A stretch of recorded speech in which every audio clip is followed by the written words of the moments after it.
Black and white फिल्मों से colour का दौर आया, उस समय आपको सबसे, मैं ये सवाल अब तीनों से है, सबसे अच्छी चीज आपको क्या लगी जब सिनेमा जो है वो रंगीन हो गया?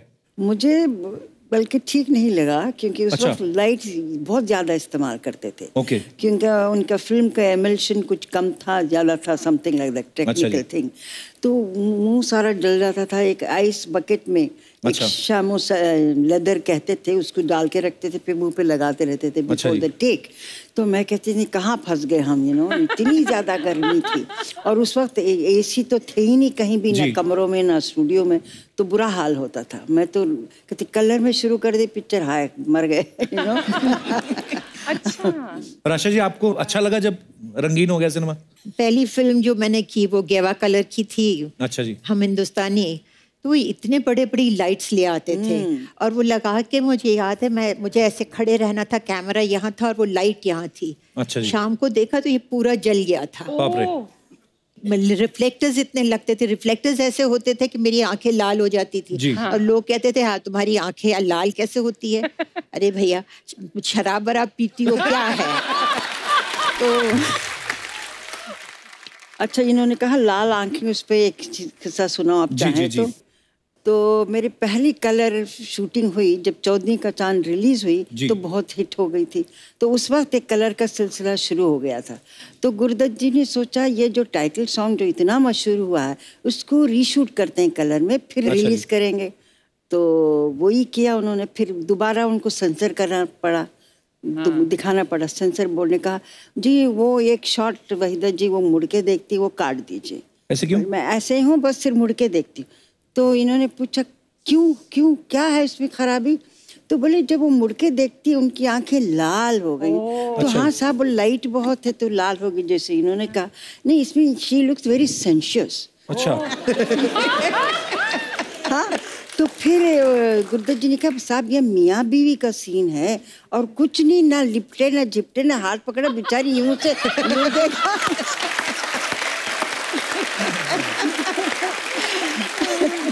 अगर वो सेंसर बोर्ड वाले अगर अब हों तो बेचारे वो देख के तो बेहोश हो जाएंगे। आजकल तो बन रहा है। तो हेलन जी उस दौर में जैसे आशा जी ने, वहीदा जी ने बताया कि लाइट्स बहुत ज्यादा होती थी और ऊपर से डांस करना, डांस में तो रीटेक भी और होते होंगे बिकॉज छोटे छोटे शॉट्स लेने हैं और इतनी सारी लाइट, आपको भी परेशानी होती होगी फिर तो? I was very happy that it was in color because my costumes were very colorful. Ji. I could wear those feathers and I could, and I looked much better. So for me, color was lovely. Kapil, मैं जैसे आप सबने बोला कि इतनी गर्मी वगैरह, and then हम तो आज वैनिटी वैन मिलती है हमें और हम लोग इतने एयर कंडीशन कंट्रोल एनवायरनमेंट में शूट करते हैं। तो मैम आप सबसे पूछना चाहती हूँ कि आप लोग कैसे मेकअप करते थे? कभी जंगल में शूट है, कभी यहाँ तो वैन तो होती नहीं थी। अर्चना आप मानोगे नहीं, मुगले आजम जैसी पिक्चर बनी मोहन स्टूडियोज में, वहाँ एक वॉशरूम नहीं था। बाप रे। तो एक बार मैं और लेट महमूद एक्टर हमने तय किया कि हम पैसे देते हैं, स्टूडियो ओनर को कहा भाई 2 बाथरूम बना दीजिए। तो आफ्टर हम बोल के हम चले गए कि अगली दफा आएंगे शेड्यूल पे।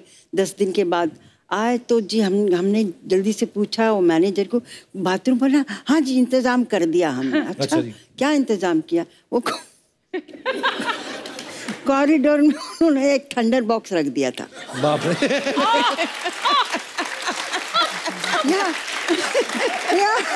I said, oh my God, it's so terrible.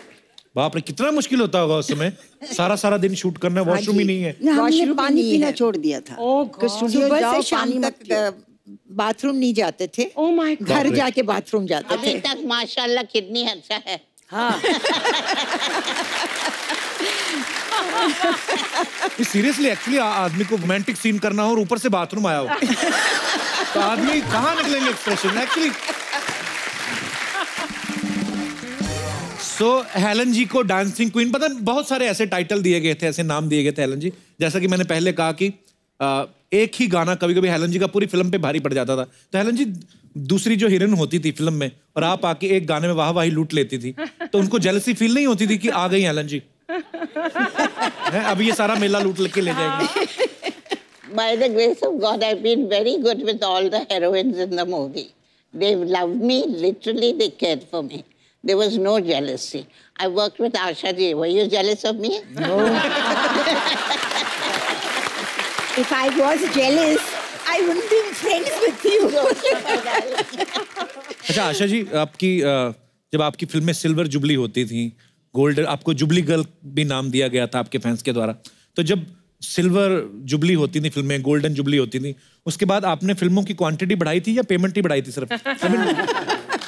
Quantity तो बढ़ा नहीं सकते थे क्योंकि हम लोग 9:30 to 6:30 की शिफ्ट करते थे और फिर 7 बजे मैं पहुंच जाती थी स्टेज पे। मेरे बैलेज होते थे तो फिर डांस करना शुरू कर देती थी। 3.5 घंटे का बैले होता था, वो ख़त्म करके फिर घर जाती थी। तो क्वांटम तो बढ़ा नहीं सकती थी, हाँ पैसे तो बढ़ा सकती थी।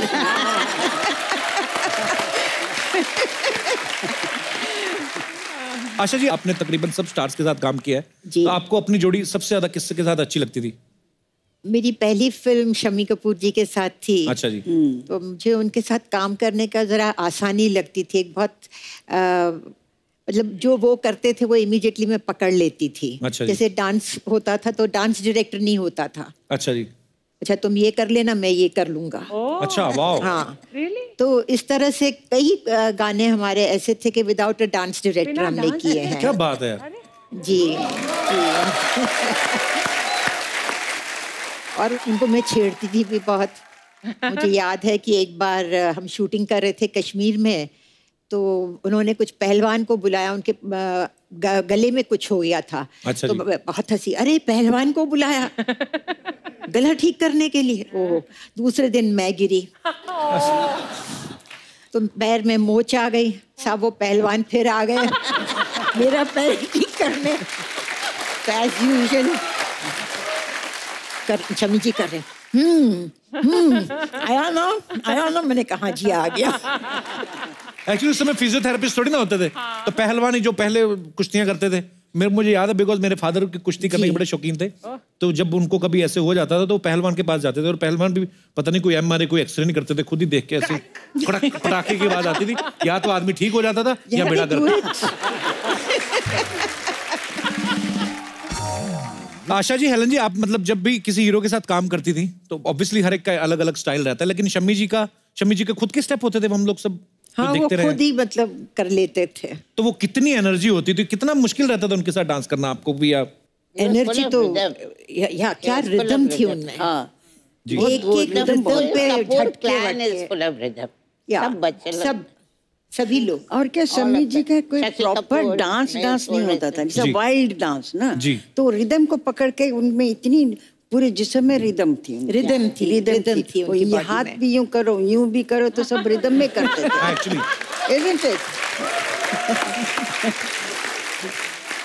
अच्छा वहीदा जी, ऐसे हमने सुना है कि जब आप फिल्मों में आई थी तब आपका नाम जो है वहीदा रहमान नहीं था, कोई और नाम था। नो, ऐसे पता नहीं, अफवाह है। असली नाम मेरा वहीदा रहमान और वहीदा रहमान ये था।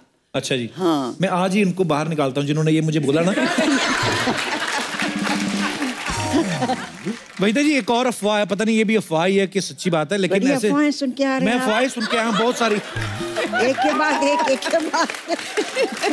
पर उन्होंने कहा कि जो आपके भरतनाट्यम के जो गुरु थे उन्होंने पहले आपको डांस सिखाने से मना कर दिया था, लेकिन बाद में आप ही उनकी बेस्ट स्टूडेंट निकली। अच्छा, तो मतलब ये बात सही है। चलो वो बच गया आज।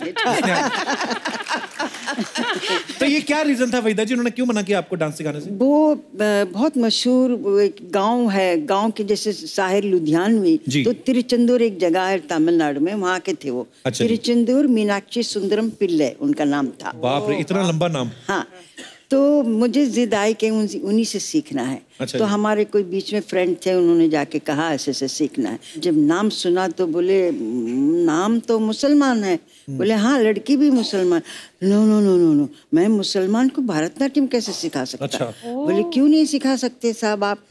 नहीं, वो अभिनय जो हमारे डिवोशनल गाने होते उसको समझेगी नहीं, वो ठीक से कर नहीं पाएगी। तो 6 महीने लगा दिया, और मैं भी जिद से अड़ी रही कि उन्हीं से सीखना है। तो जब इन्होंने बहुत जबरदस्ती की हमारे दोस्त ने, तो बोले अच्छा उसकी कुंडली लेकर आओ। अच्छा। तो बोले जो वो लोग मुसलमान हैं वो कुंडली उंडली बनाते नहीं, बिलीव नहीं करते। अच्छा जी। तो बोले ये तो बड़ी मुश्किल है फिर।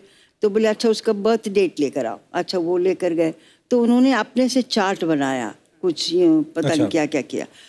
तो बोली ये क्या हुआ, ये कैसे हुआ? तो उन्होंने पूछा क्या हुआ साहब?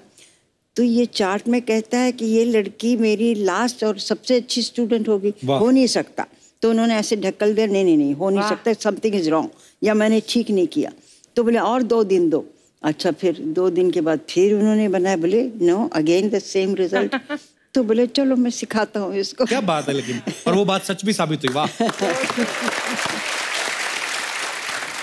ऐसे हमने सुना है कि रेशमा और शेरा में एक ऐसा सीन था जिसमें आपको बच्चन साहब को ऐसे थप्पड़ मारना था। हाँ। लेकिन बच्चन साहब की माताजी वहां पे रहती थी, तो मैम फिर कैसे मारा आपने? वो आदमी थोड़ा वो भी हो जाता कि यार सामने मम्मी है। नहीं, उन्होंने आंटी ने ये भी कहा वहीदा जरा संभाल के, तो मैं बिल्कुल डर गई। अच्छा जी। तो हर बार आए तो सुनील दत्त डायरेक्ट कर रहे थे उस वक्त और सी रामचंद्रन कैमरामैन थे। अच्छा तो उन्होंने कहा वहीदा जी आप ठीक से नहीं करेंगे तो रीटेक होंगे, उतने थप्पड़ पड़ेंगे। अच्छा, इससे बेहतर है आप दिल मजबूत करके एक कस के दे दीजिए, बात खत्म हो जाएगी। अच्छा तो फिर लाइटिंग वगैरह हो रही थी तो मैं जाके बैठी, तो आंटी बच्चन उधर बैठे हुए थे, वहीदा जरा संभाल के करना। तो मैं बिल्कुल डर गई। फिर मैंने जाके सुनील दत्त को कहा साहब मेरे से थप्पड़ नहीं मारा जा रहा है। बोले क्यों नहीं मारा जा रहा? कि वो आंटी ने कह दिया जरा संभल के। तो बोले ओहो, तो फिर आंटी को कहना चाहिए इस शॉट के लिए आप बाहर जाके बैठिए। अच्छा, तो बाहर भेजा फिर उनको? बाहर भेजना पड़ा। तो उसके बाद फिर सब सेट पे असिस्टेंट डायरेक्टर सुनील दत्त सब कहने के एक ही शॉट, एक ही टेक, एक कस के लगा दीजिए। मैंने कहा अमिताभ बहुत कस के लगाने वाली हूँ। हाँ कोई बात नहीं। खैर शॉट हुआ, लकीली पहला टेक ओके हुआ। तो फिर अमिताभ कहेंगे वहीदा जी काफी अच्छा था।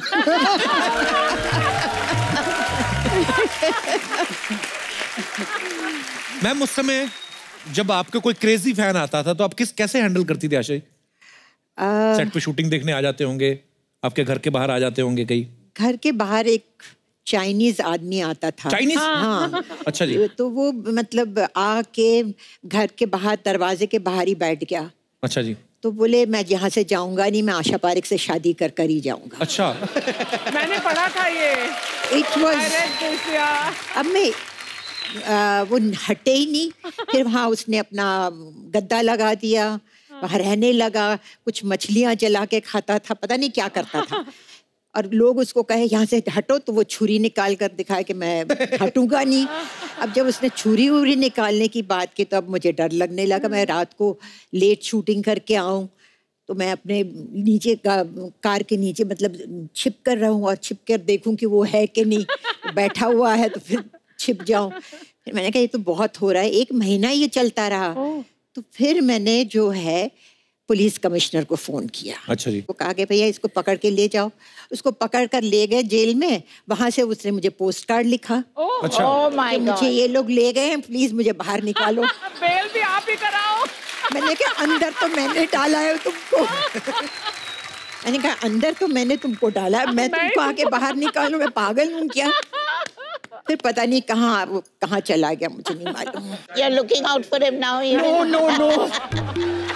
नो बाबा। हेलन जी आपके साथ कभी नहीं हुआ ऐसा?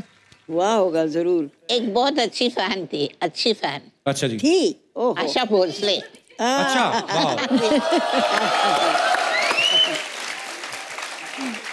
एक दिन आशा जी ने मुझे उनके शो पे बुलाया। I was a guest. अच्छा जी। तो बातें बातें में उन्होंने कहा कि हेलन जी वहाँ बैठी है। Then I went out and I did that. Helen ji, Asha ji मुझे बोल रहे, हेलन जी अगर मैं मर्द होता है तो मैं आपसे शादी करती। वहीदा जी आपको भी तो कभी ऐसा कोई ना कोई क्रेजी फैन मिला ही होगा कभी जिन्होंने तंग ही कर दिया आपको? हाँ, देखिए हमारे ज़माने में जब जवानी में सभी होते हैं, सबके फैंस होते हैं। एक हर रोज़ कुछ 12-15 सफ़े का एक लेटर आता था। अच्छा जी। उसमें वो लिखते थे कि मैं आर्किटेक्ट हूँ। मैं सोचो अभी ये आर्किटेक्ट हैं तो इनकी इतनी फुर्सत कहाँ मिलती है? वो हैंड रिटन। ये नहीं कि टाइप हो, या उस वक्त मोबाइल नहीं था, कंप्यूटर नहीं था, हैंड रिटन लेटर। फिर कहते थे एक दिन याद रखिए आप, ताजमहल क्या मैं उससे बढ़ के बनाऊंगा, क्योंकि मैं आर्किटेक्ट। हो सकता है उन्होंने कभी बनाया भी हो आपके लिए, ये भी तो हो सकता है। अच्छा मैम, आजकल बहुत सारे ऐसे प्लेटफॉर्म्स हैं सोशल मीडिया है, मतलब आप अपने फैंस के साथ सीधा कनेक्ट कर सकते हैं। आप उनको अगर कुछ आप कोई नई फिल्म कर रहे हैं उनको बता सकते हैं, सीधा उनके साथ चैट सेशन करते हैं। आजकल के जो भी स्टार्स हैं, उस समय में तो ऐसा सोशल मीडिया तो होता नहीं था। सो बहुत सारे सवाल हैं जो हमारे दर्शकों के मन में, वो मैं आपसे पूछना चाहता हूँ। आप तीनों उनके जवाब दे सकते हैं। आपके टाइम पे जो फिल्में बनती थी उनमें सबसे ज्यादा स्टाइलिश हीरो कौन था? आप तीनों जवाब दे सकती हैं। स्टाइलिश हीरो जी, मेरे कैटेगरी में जो देवानंद थे। अच्छा जी, फिर देव साहब। शम्मी कपूर थे। शम्मी कपूर साहब, वाह क्या बात है। आशा जी आप? मुझे लगता है फिरोज खान। फिरोज साहब, जी जी जी, फिरोज वाह। खान। हेलन जी, आप तो खुद इतने स्टाइलिश नहीं, लेकिन आपको कौन स्टाइलिश हीरो लगता था? देवानंद। देव साहब, वाह।